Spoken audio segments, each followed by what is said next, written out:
সত্যি তুমি আসবে কাছে এমন আশা ছিল না, থাকবে পাশে সারা জীবন আমায় ছুঁয়ে বলো না।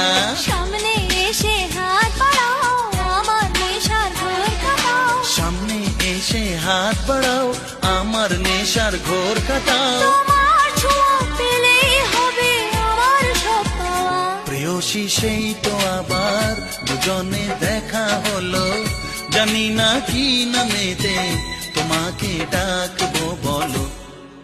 চোখের তারায় কি জাদু, মুখের হাসি কি মধু, এমন আগুন আগে তো দেখিনি। প্রেয়সী সেই তো